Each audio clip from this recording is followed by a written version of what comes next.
So absolute pleasure today to have Richie Bostock onto the Shredder Show podcast. So Richie's also known as the Breath Guy.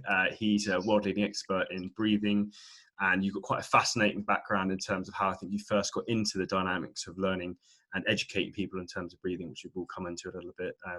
We've obviously previously had Patrick McKern on the podcast, who talked a little bit more about the athletic performance, and today we're going to talk about that as well, but also more in terms of like mental health and stress and anxiety, which I think after the last 4 or 5 months, as me and Richie were just talking about before the podcast started, has been interesting for everyone. So welcome on board to the podcast. Thank you very much for your time, Richie. Thank you so much for having me. It's a real pleasure to be here and to speak with you. Cool. So to give us a little bit of a context on where things first started for you, because this was quite an interesting story for you, Richie, in terms of like the breathing work and how you first got into this world. How did that first come about? Yeah, well, they don't typically suggest high school students go and teach people how to breathe, right? There's not really like a university degree specifically for that. I actually started my professional career in management consulting, so in one of those big consulting firms, and I did that for about 6 years. I eventually left that and also started learning about coding and web development and app development, and ran a business building apps, and then it was, around that time that my dad was diagnosed with multiple sclerosis, MS. It's an autoimmune disease. And, like most autoimmune issues, there's no magic pill that you can take and it just disappears. It's a lifestyle issue that a lot of people will face, sometimes for the rest of their life.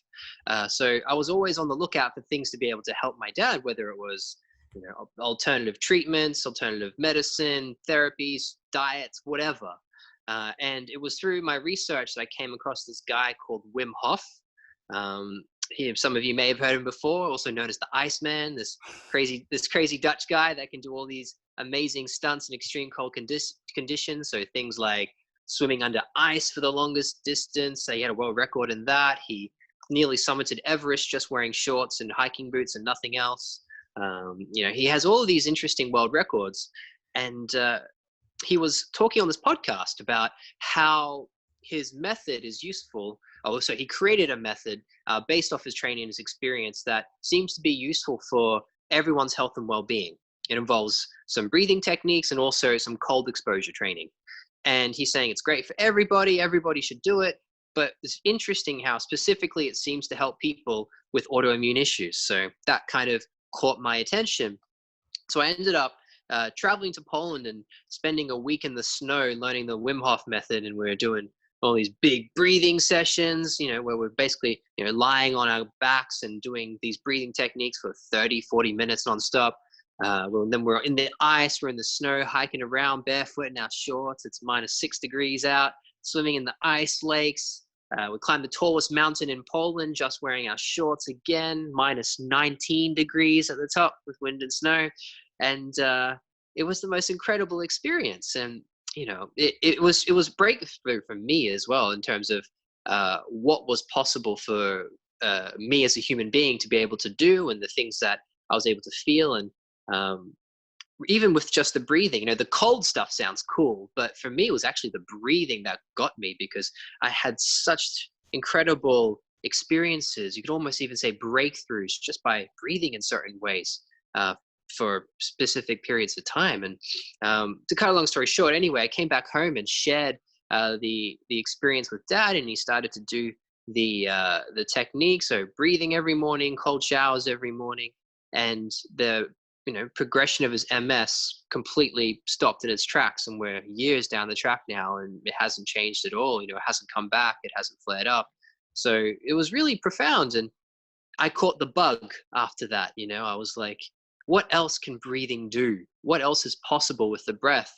And it's, it started 3.5 years of traveling all over the world, learning from all sorts of different people about breathing and applying it in all sorts of different ways, whether it's for things like stress and anxiety, whether it's for sports performance, whether it's for people with some pulmonary issues or respiratory issues, even deep emotional healing work as a form of therapy. So using the breath in all sorts of different ways. And I always tell people it's kind of like the Swiss Army knife for the body. in the sense that you have this tool that can be used in all sorts of different ways for all sorts of different benefits. You just need to know how. And yeah, now I teach people how to breathe for a living. It's a real job. And what's incredible to see now is how popular it's getting. You know, with brilliant people like Patrick, who you've spoken to before, and many other people who are, you know, sharing their gifts and all centered around the breath and really helping a lot of people. And whether it's to help them with performance or help them with medical issues or help them with mental emotional issues, it's absolutely brilliant to see. I'm interested. How long ago was that with your dad? Coming up to 6 years now, just a bit over 6 years. Yeah. That's I crazy. think What did his like doctors and say? you know, it's a funny old thing, because I think when something sounds so out there and you have people who are very busy, and I don't know, you know, in Australia, you know, with the medical system, you know, you see your doctor, you have like a 6-minute consultation and then you're out, you know. So it's people are very busy, patients back to back to back to back.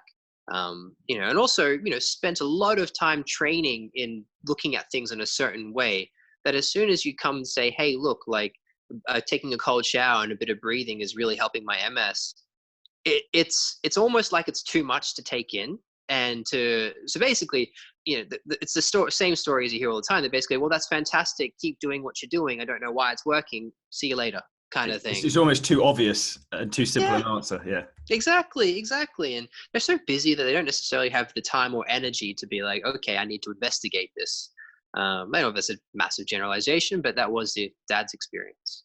Yeah, I'd agree with that. I think it's one of those things like, there's one of the questions I want to ask you is that, like, I think breathing's so massively overlooked in terms of its importance. So when you think about it, like from a basic fundamental point of life, like what are the two probably most basic things we do is probably breathing and walking. And like, does anyone actually pay attention if we do these things correctly? And like, if you're not doing things efficiently and correctly anyway, anything you do stacked on top of that in terms of like weight training or exercise or whatever it might be isn't going to be optimal, and that's just a fact. I mean, and you know, breathing is central to everything that we do. There's never a moment in time that we're not breathing, for most of us anyway. Um, and uh, and actually, you know, the way that you breathe when you live different parts of your day will change. And actually becoming conscious of how your breathing changes when you do certain things can really tell you a lot about your state when you do them, your relationship with the things that you're doing or the environments that you're in. You know, breathing is a behavior as well, and it can be learned.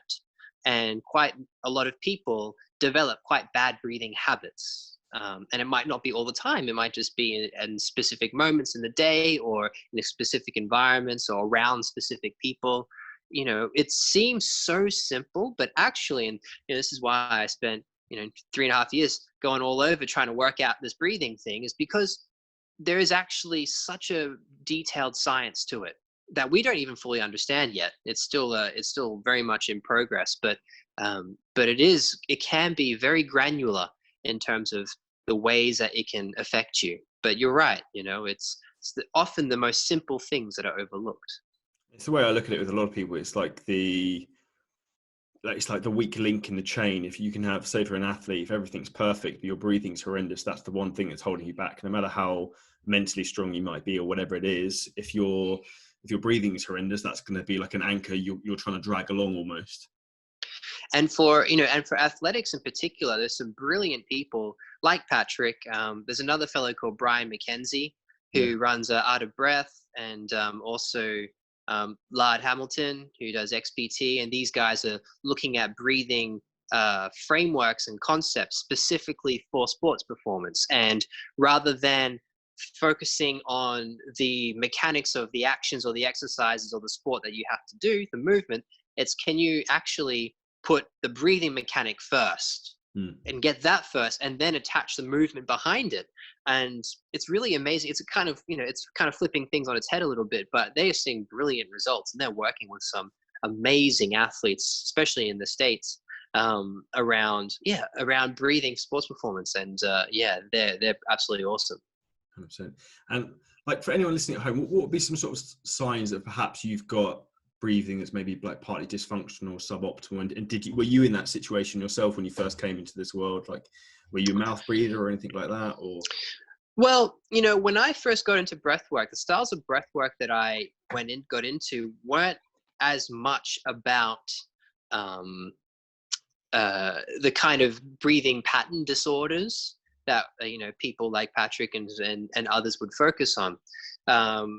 I got into it originally through Wim Hof method first, and then the next step was kind of almost the deep end of breath work. Because, well, breath work, as you define it, is really any time you become aware of your breathing and then start to change it to create some sort of physical, mental, or emotional benefit for yourself. So it's very broad definition. And on one side of it, you have the therapeutic styles of breath work, or what we call integrative breath work, where you practically, what it looks like is you lie down and you do certain types of breathing for, it can be like an hour, 2 hours nonstop, quite involved, quite deep, quite heavy breathing to create altered states of consciousness in order to do some really good exploration around your unconscious, the emotional parts of you, the midbrain, the limbic system, and understand if there's some traumas, stresses, tensions, anything that you might want to release and let go of. And that was what I really focused on in my first part of breathwork training. My breathwork training was that world.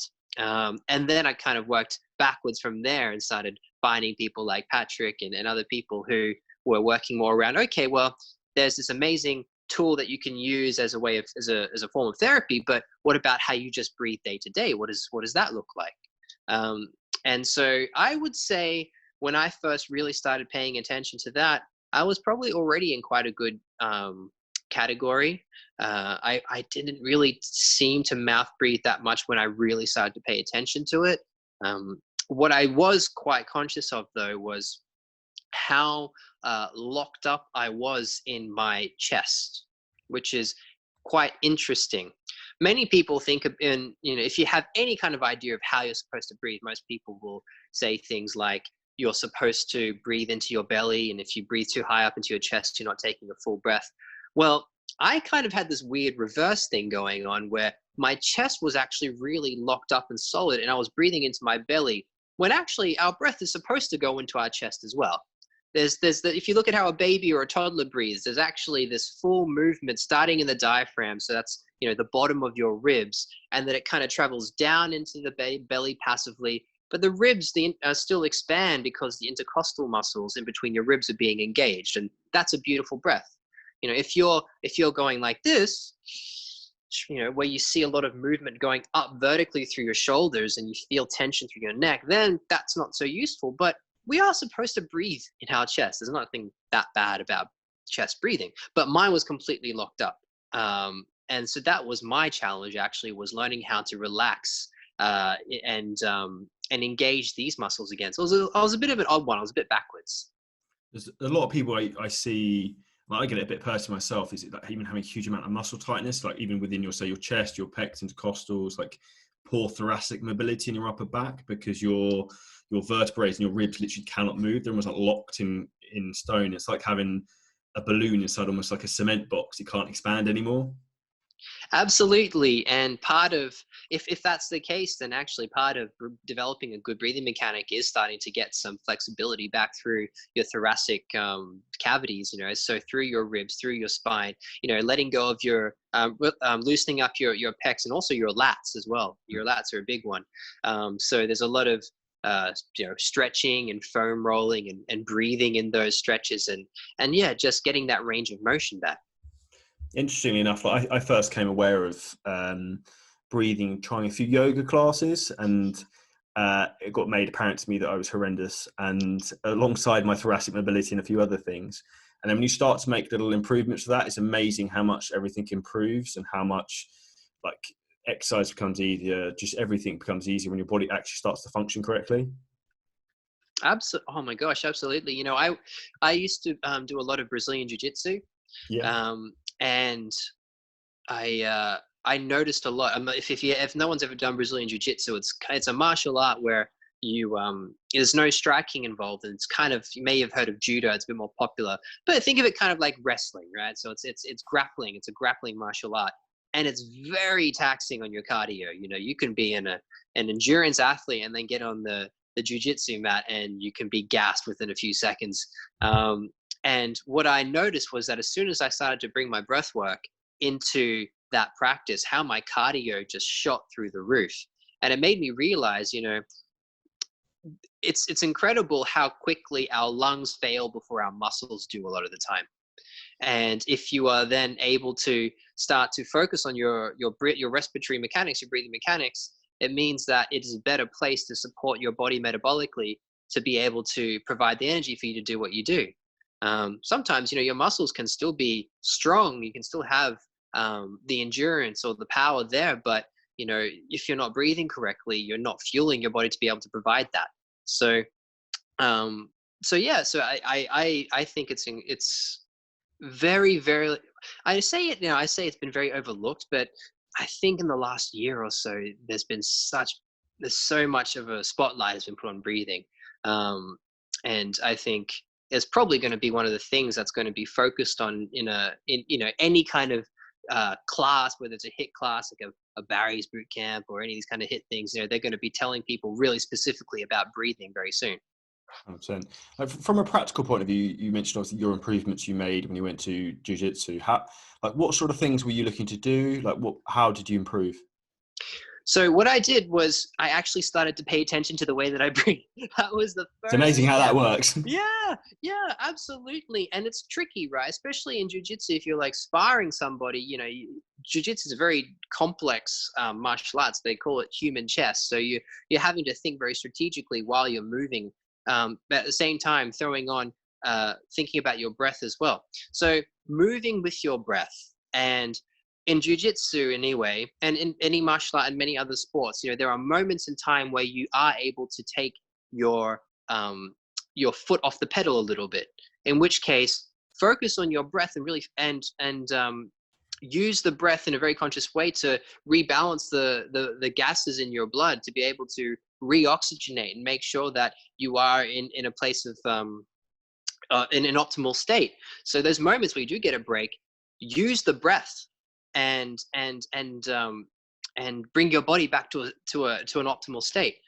So for example, if let's say, for example, I'm on my back in jiu-jitsu and I managed to what we call sweep somebody, where you are able to take a dominant position by reversing it and getting on top. Once I feel like I'm in control, I can relax for a moment and I can just focus on my breathing, either taking deeper breaths, or taking even some faster breaths sometimes, just to quickly ventilate, scrub that excess CO2 out of my system. There's some funny things that you can do. Actually, I had this amazing jiu-jitsu teacher who used to work. He was trained under one of the greatest jiu-jitsu practitioners, Rickson Gracie. And he even used the breath in a way which is really sneaky, where if he was on top of someone, he would inhale and then he would exhale towards the person's face, so that the air that they brought in had a higher carbon dioxide content. That's sneaky. That's so sneaky. Things like that, so sneaky. But yeah, so even, for example, in your HIIT class or something like that, or if you're playing football and you're off the ball and you get to take a break, take that 10-15 seconds just to really focus on your breathing. Big breaths in, perhaps big breaths out if you are, let's say, very out of breath. Actually, the Brian McKenzie and the Art of Breath guys, they have this brilliant gearing system where they talk about, depending on where you are metabolically. I've taken 6 weeks off. I can't. I haven't spoken in about 6 weeks. There's like certain ways to breathe based off the needs of your body, which is absolutely brilliant. Cool. And in terms of that, you mentioned in terms of like getting your breath back and controlling that process. So like, say for example, you're playing football and you've got a 30-second break. Would you then focus on trying to take big breaths in nasally? And would you be looking to exhale through your mouth or exhale through your nose? How would you be to like? Yep. So let's say you've just had a big sprint in footy and you're out of breath. Okay, so you have 30 seconds off the ball to kind of catch your breath, and you're panting. The natural thing that we do, and we pant for a reason, right? It's a natural reflex to be able to balance the gases in our blood again. So why not really exaggerate those pants? Like actually put conscious effort into making them bigger. So really deep breaths in, really deep breaths out. Really, make it happen in a more exaggerated way. In and out through the mouth, because we can ventilate quicker through the mouth. But once you do that maybe 7 or 8 times, then you can start to slow things down, when you might want to inhale through the nose and then exhale through the mouth. Inhale through the nose, exhale through the mouth. And then eventually, when you really feel comfortable and catch your breath, just go back to the nose. So this is kind of similar to what the Art of Breath guys do with their gearing system. It is, taking steps towards moving from a place where your focus is trying to rebalance your gases in your blood, to bringing your heart rate down and getting the body into a place of relaxation. And so you start mouth, deep breaths in and out. Then you switch to nose, mouth, and still deep breaths, but just starting to bring in the nose, and then just nose, and trying to slow it down after that, which really helps to bring down the heart rate and bring yourself back to a place of center. And the mouth breathing is because your body can't tolerate the amount of carbon dioxide in your body and your blood, isn't it? Because it gets, I can't remember. Yeah. Your hypocap. Yeah, that's it. Hypoxic. Yeah, that's sorry. the word I was for. Yeah, no, absolutely. So, when your cells are creating the energy that you need to run really fast, it's using the oxygen in your blood, and part of the process of converting that oxygen into energy, one of the outputs is carbon dioxide. And the carbon dioxide in your blood rises and rises and rises. And it's that increase in carbon dioxide that gives you the urge to breathe, that feeling of breath hunger. Now, you can do stuff like what Patrick talks about, where you can actually train the body to be more tolerant to that higher levels of carbon dioxide, and therefore be able to push the body a little bit more, which is a very useful thing to do in an athletic endeavor. But interestingly, a low level of tolerance to carbon dioxide in the blood has also been linked to things like a hyperactive nervous system, high levels of stress, high levels of anxiety. This is typically where we start to see people who are chronically hypercapnic, which means they have low levels of carbon dioxide in their blood, because carbon dioxide is actually kind of important. I'm sure Patrick talked about all this, but yeah, so we breathe in and out through our mouth just to rebalance quickly, and then we want to try and bring everything back down. I have to say, I'm really impressed with that sneaky technique that your jiu-jitsu master said about breathing on people. If I was into MMA or anything like that, that's definitely something I'd look to deploy. Another one that he does is that he tries to time his breathing to the other person's, but in reverse. So, for example, when let's say you're on your, there's a lot of hugging, in jiu-jitsu, you're a lot of belly to belly, chest to chest contact. But when somebody who, let's say, is underneath you and you have them pinned to the ground, so when they exhale, naturally their thoracic cavity contracts, right? So when they inhale, it's going to get bigger. So what you want to do is, when they inhale, you inhale just a little bit before they do, and with more force, so that it pushes against their ability to inhale, stopping them from being able to breathe as hard. So that's another one. It's really, really tricky. Very, very clever. Yeah.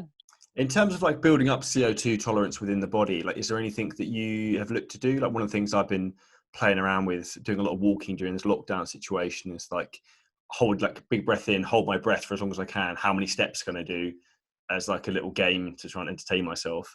And then I try and hold it for as long as possible is one of the things I've been trying.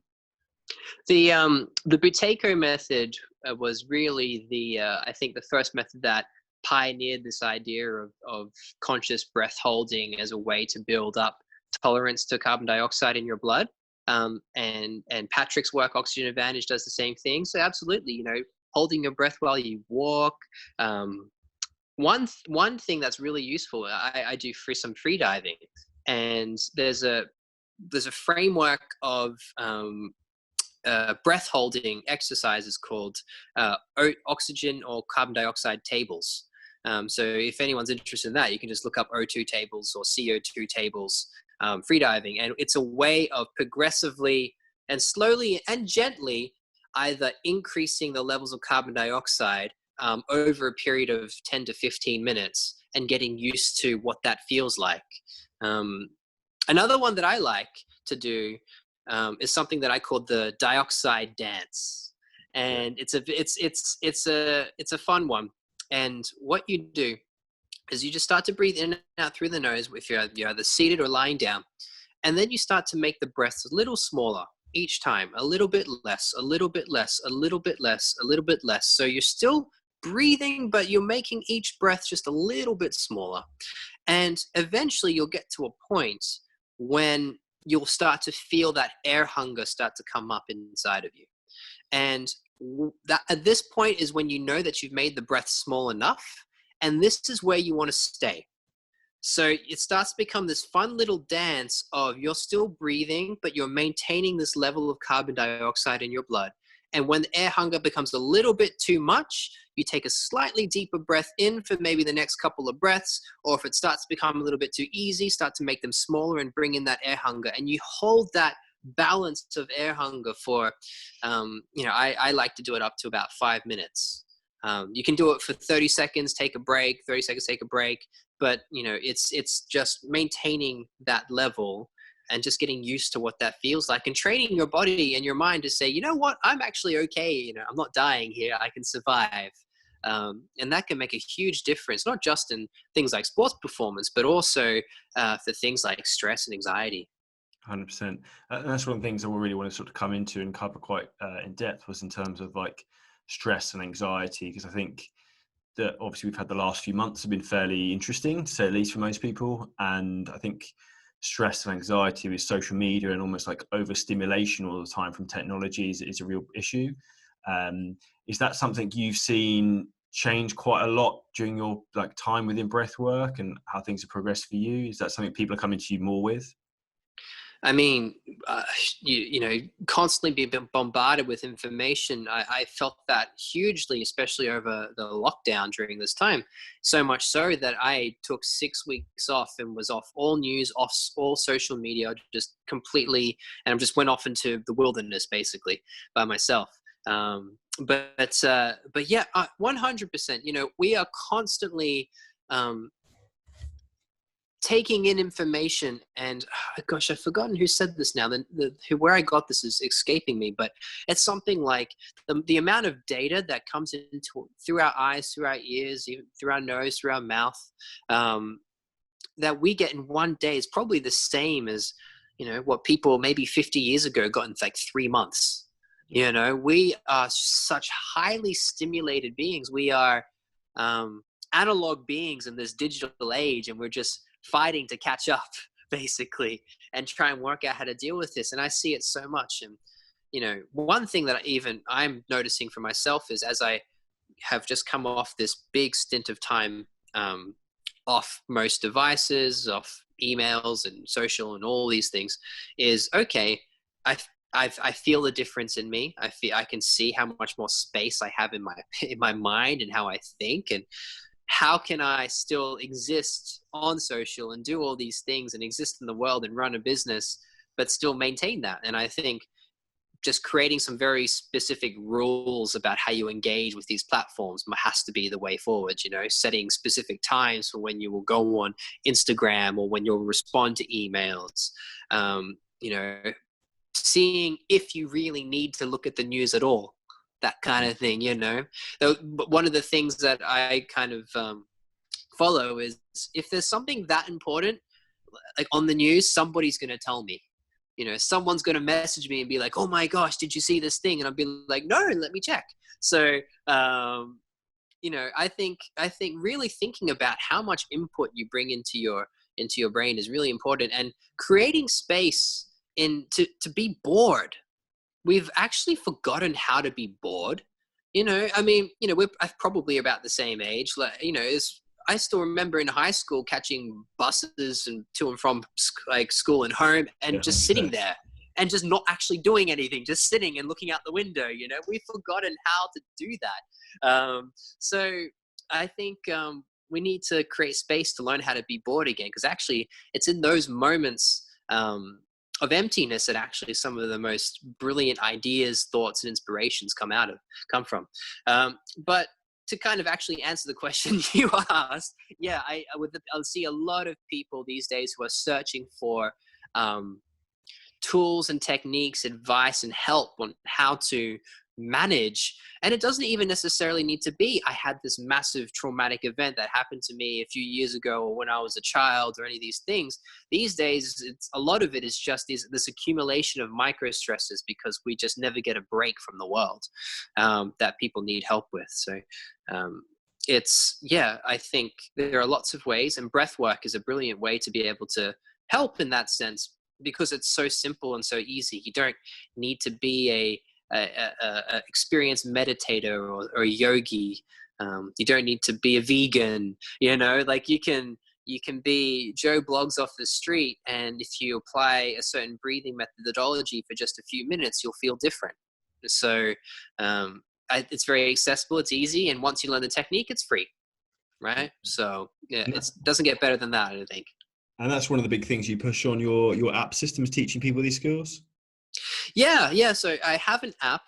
The app is more around providing, think of it kind of like guided meditations, but with breath work. So a little bit like Headspace almost. Bit like Headspace, yeah. So it's less of an educational platform. There is some on there, but it's more about guiding people through experiences. So more like a Headspace, but for breath work. But I have a book that's coming out, and that provides the information that really everyone should understand about the breath. You know, we breathe, you know, usually up to 27,000 times per day. And if you did anything else that many times a day, you would have a pretty good idea of how and why you do it.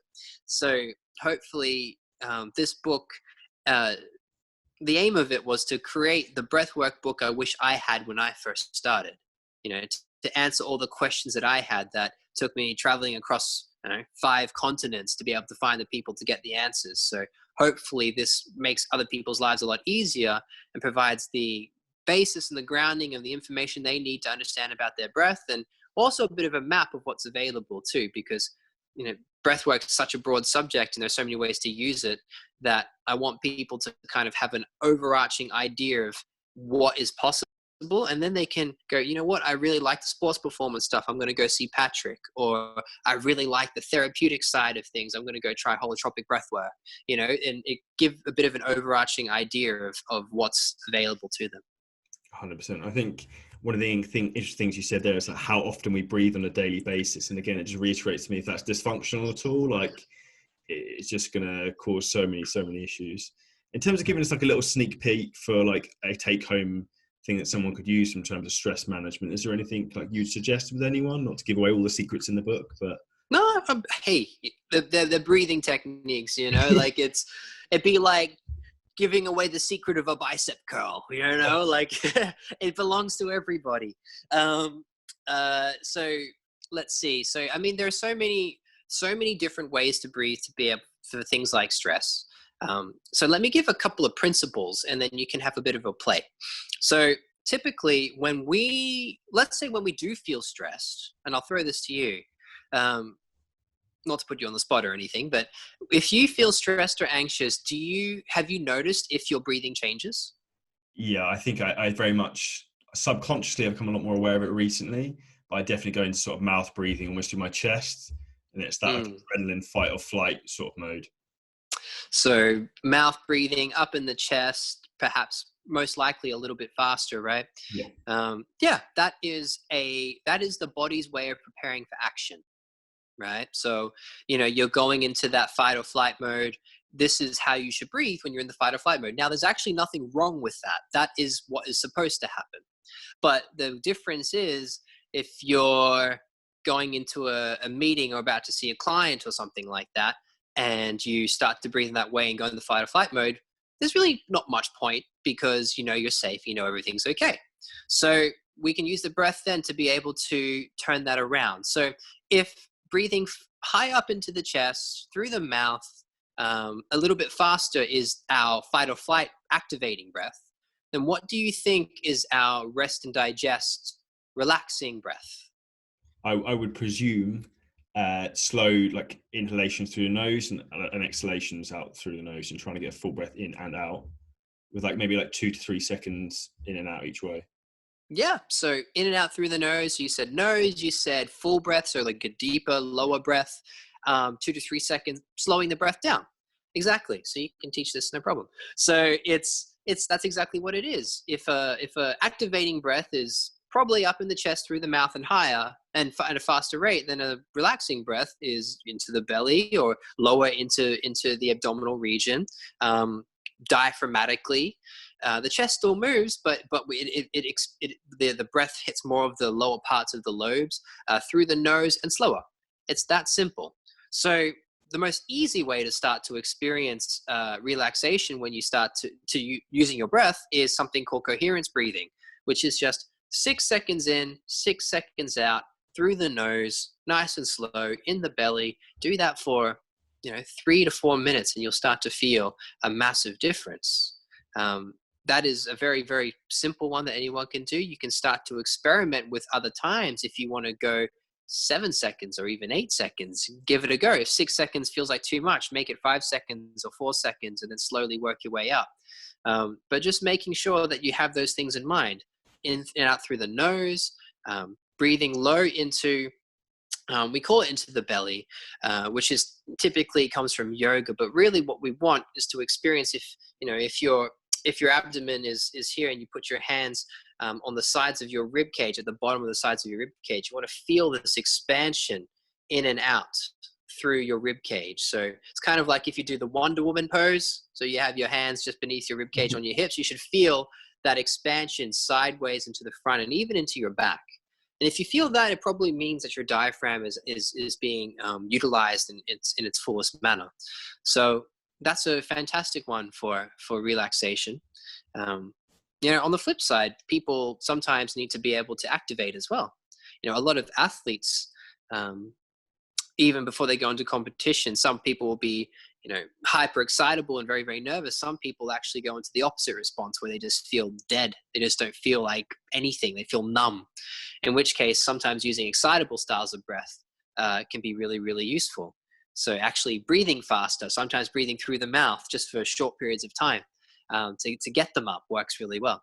So yeah. It's amazing how you can flip your nervous system as well, and parasympathetic, sympathetic, by manipulating your breath work in those scenarios. It's the gateway into our autonomic nervous system. It's like the controller.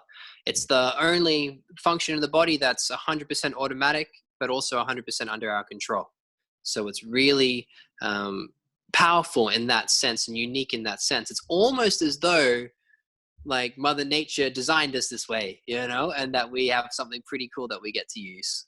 It's crazy. I've never thought about it in that way, but the only other similar system which you have no control over is your heartbeat, because you can't consciously make your heart beat faster or slower with just conscious thought.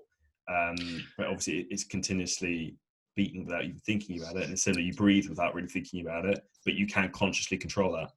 Yeah. And you know what? And some people can, like lower their heart rate just through thought and that kind of thing. It's definitely possible, but it's way harder and takes a lot of training. This is something that anyone can do instantly, people can hold their wee in, I suppose, that kind of thing, and have some sort of influence over that process. But really breathing is the only one that we have 100% complete control over. And it's very unique in that sense. 100%. So we'll start to wrap things up there, Richie. So it's been hugely insightful and knowledgeable. So give us a bit of an insight. When's the book coming out?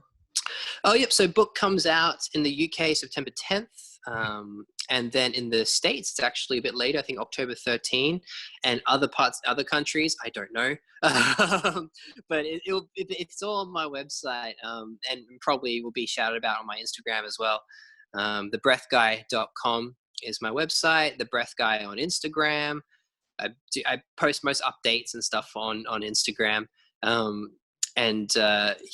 if I'll be doing some Instagram lives and some online stuff, especially leading up to the book. I mean, I always do anyway, but a little bit more leading up to the book. So just keep a lookout and see if you can, find time to join in on a live session or something like that.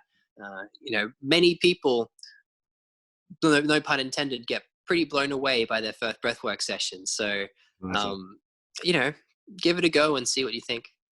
Where's the best place to buy a book when it comes live in September? So Amazon, obviously, but I think it's going to be in like Waterstones in the UK, and I think various other places as well, all good places where you buy books. But God, I mean, I'm just so used to buying stuff for Amazon now, especially after the lockdown, right? It's if anyone's done really well off this lockdown, I think it's Amazon. Holy moly.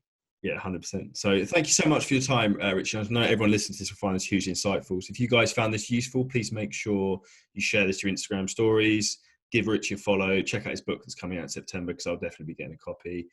We also have the gyms opening in the UK on Saturday 25th tomorrow. So if you need help with your training programs, anything like that, the Shred and 8 program, Sculpt and 8 program is still 77% off at £37. The link below is for that, and also for Richie's details as well. So thank you so much for your time, dude. Really, really insightful, and it'll be appreciated by everybody. Thank you so much for having me. Such a pleasure to chat.